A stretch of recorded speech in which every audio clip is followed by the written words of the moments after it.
Alright everybody, so today we're going to be doing kind of a little how-to and video log here of mounting a fish finder to a kayak. So I got this sweet Garmin for Christmas here. It is the Striker Plus 5 CV Plus. It's got the clear view down scan, GPS, all that fun stuff. Map creation. So, which is good because I fish 99% of the bodies I fish aren't even on a map.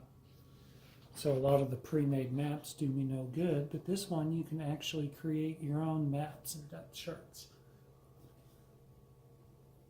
So that's pretty sweet. Okay, so we're going to install this thing today. I got this shit in my house because we got snow on the ground and I've been waiting and waiting and waiting to install this. Like I said, I got it for Christmas. It is January 7th, and it's just typical winter. It's cold as hell out there, and I don't like the cold.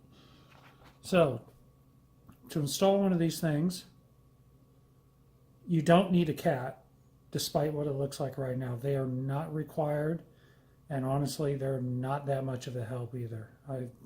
They insist on helping with all activities, but they don't actually help. But what you will need is, first thing, decide on your mounts as that washer falls off. For this one, I'm going with the Scotty, the swing arm type mount, which mounts onto the side of that. Where the fish finder is, that's another mount. It's a base mount that connects to the top of the swing arm now. But here's the swing arm. So that's how that works. I already got my transducer screwed on there. And they sell a lot of different types of mounts. I was really looking at the scupper hole mounts. And you can see I got the foam golf ball in there. They're kind of like a little pipe that goes through that the transducer mounts on the bottom of the boat. And you can make them you can even make them pretty easily yourself out of like PVC and stuff. But thinking about it, man, I literally drag this thing up and down the shores. I do really shallow water. I beach it. Explore islands and marshes and all that kind of stuff. I don't want the transducer permanently attached to the bottom of the boat because I'm going to just screw it up every time I drag it or run aground or beach it, anything like that. So I went with the swing arm so I can it literally swings up and out of the way. I can swing it around and put the transducer in the actual cabin of the boat out of the water if I want to. So I'm going with that just so I don't mess anything up. It's going to be the easiest, I think, for me. So once you decide on your mount system, what I actually did here is I got my seat in the boat and I taped it and moved it around a little bit. Got my paddle out. My paddle's down here. Kind of pretended to paddle around. I can't test it in the water right now because we're hard water right now. It's ice. But you want to make sure, because they're kind of tall like that, I mean, well, it would be nice in the middle, but there's no flat surface in the middle of this boat. So I couldn't do that. But you don't want it too close on the side because it will get in the way of your paddling. So really test it out. Make sure you got room to paddle. That's about as close as I could get it if I'm going real far forward and real hard long strokes like in the wind. But it's really not that far. That's a pretty decent sized screen, so I think I'll be fine there. So I set that all up. Then of course you'll need a battery. A lot of people talk about what kind of batteries. You can always get the highest capacity you want. Your sonar should have like specs in it somehow, and it should have a listed of what it actually draws. Mine draws about 1 amp an hour. So this is 8 amps an hour battery. So I should get about 7 to 8 hours out of this. And I almost never go on multi-day trips or fish for more than 8 hours or anything. This is just my little pond hopper. I stay pretty close to local and just day trips. So this should be plenty enough. And while I'm at it, we're going to do this too. It's a little power panel, and it's got the voltage monitor. Got a couple different USBs there so I can keep my GoPros and camera topped off and phone. It's got a cigarette lighter adapter. So this is pretty cheap off of Amazon. I might put a link in the description for you guys there. And we're going to do both of these. So once you got all the pieces you need, that's what I'm going to say is step one right there. Figure out a mounting location. Soft mount it like I did, just taped it in there. Actually get in your boat. Pretend to paddle around, or even better if you could do it on the water. Figure stuff out before actually putting holes in the boat. So I got my location there, so let's start actually getting this stuff mounted. Alright, so I got it stripped to the bare rail. Taped into position here. Got it is pretty much close to centered. Maybe it can come over a little bit more. About there. Into the boat as I could. And now it's just as simple as putting some holes in it. I always like to start a little bit smaller than you'll need. Put some pilot holes in it first, then work your way up. So, luckily these kayaks, this HDPE drill's really easy.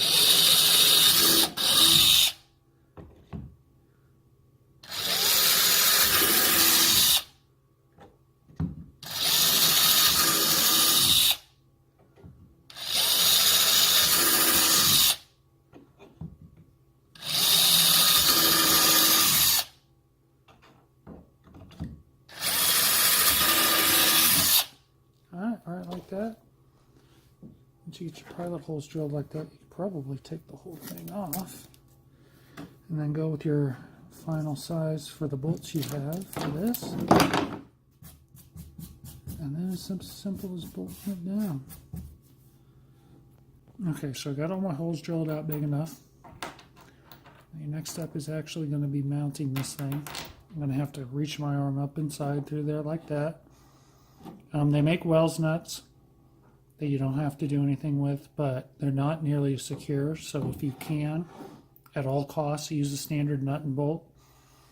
A couple of notes. I always like to use big fender washers on the inside, meaning from the bottom. The plastic they make these kayaks out of, it's HDPE, all kayaks are. It's pretty flexible, it's not that strong. So you want the biggest washer you can use. Again, this is the outside, but this will go on the inside, just to help keep it from, if there's any stress with it, from wanting to rip up through the plastic. And another thing before you put these things in is add a little bit of silicone to each hole, help keep it from leaking. I don't think it's a big deal up here on the flat top of the kayak. There couldn't be that much water that will get in there, but you should do it anyways. And on the other side of your fender nut on the inside, either another lock washer or a lock nut. And then I should also say, after you get this stuff installed, after, I don't know, a few days or a few outings, recheck everything, because it is plastic, and that plastic's going to want to compress, and it can just kind of loosens up the nut and bolt as the plastic compresses. So they'll probably have to be retightened after a little bit after you first do your install. Alright, let's get this thing bolted in. Alright everybody, so I got the bolts all in there secure, and I can show you how trick this Scotty mount is. I can't deploy it all the way straight down because it's sitting on the ground, but all you gotta do is loosen a little nut here. It swings. Swing it in like that. You can go to the front. Anything you want to do. All of this up here pivots. Even the Garmin itself pivots. And with the Scotty mount, you can actually twist here. Let me see if I can hold the phone in the way. Oh, not working. But it's got a quick release here. Twist it just a little bit like that. No, I can do it like that. And you can pop the whole head unit off. It's even super easy to take this off. Just loosen it up a little bit so it slides and off. Although it would probably be difficult to do it with the way I'm going to do the wiring. So that's the Scotty mount. Seems like a super nice trick unit, real easy. That way I don't beat the transducer all up in the shallow water shore. Alright, so the next step is going to be wiring. So there's a couple things here. Transducer cable is obviously way too long. It's a 20-foot cable. So what I'm probably going to do is drill 2 holes just for the transducer. It's going to be one in, and I can store the cord, and one out. And then we're also going to need another hole for the power. Everything plugs in back here. So let's start by getting those holes drilled. Alright, so we got the wires done here. And it actually came with this little mount thing here. And to be honest, I'm not completely sure what it is. It's either for the transom or for the dash of a boat. But it worked pretty good here with just a little bit of modification. So it looks pretty clean. Got that done. So it's time to figure out the power panel. So I chose there. I didn't want it on a vertical surface. It is marine and it's got those guards, but still it's like inviting chances for water to drip, especially into those USB ports of that cigarette lighter port. So I didn't want it, you know, flat like that so it could drip in easy. So I picked that one and then put it on this side because right where that is pretty close to this, and I didn't want any of these screws or bolts to mess with the connectors, because as you can see they're fairly long. It's going to go in pretty deep. So I'm going to do it there. What I did was I did the 4 screws on the outside, got everything bolted in first, and then now I'm going to go through with a hole saw, which I removed the drill bit for because it fits perfectly in there, just like that. Hopefully I can get it without chewing everything up too bad. So everything will be nice and centered. And in case you're wondering, it is a 1 1/8 size hole saw. And then yeah, so let's punch those holes out and then see if we can get everything in there. Alright, so I got the holes punched out. We're wiring it up. I know a lot of people get scared of wiring, and honestly it's probably the easiest part of this job. Super easy, just red is positive. Usually with everything black is ground, but I'm using white here for ground because for whatever reason at Lowe's the white was half the price of the black. So it doesn't matter as long as you keep track of it, especially with the red always being positive, and I got that. So we need to start putting these in, and I'm going to jump it from the USB, and then we're just going to parallel to the other 2 from there. And then both that center and then this is for the sonar are going to go directly to the battery. And as far as this is concerned, all you want is your positive and ground, red and black. I saw in a lot of reviews people were getting all confused about the blue and brown wire. Come on people, download the manual, read it, it's not that hard. The blue and brown wire are for linking it with, I believe it's navigation units, something like that, their Echo series of other things. So if you wanted a standalone navigation or to share information with other Garmin things, that's what the brown and blue are for. So if you don't have any other Garmin gadgets and you don't want them to communicate with each other, then the blue and brown are not used. So as far as we're concerned here today, just these 2. Got a battery. I'm going to keep going with this. and then we'll see what happens. All right, so we are pretty much done here.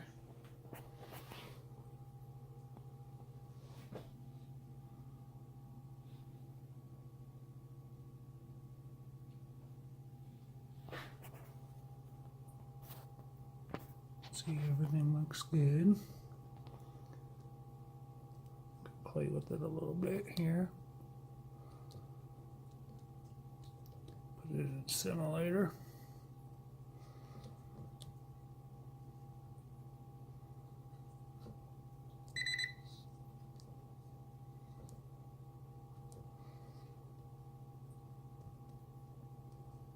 Here you go.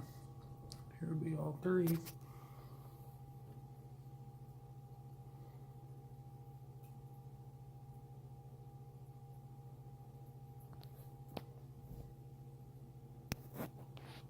Yeah, this thing is ready to rock now.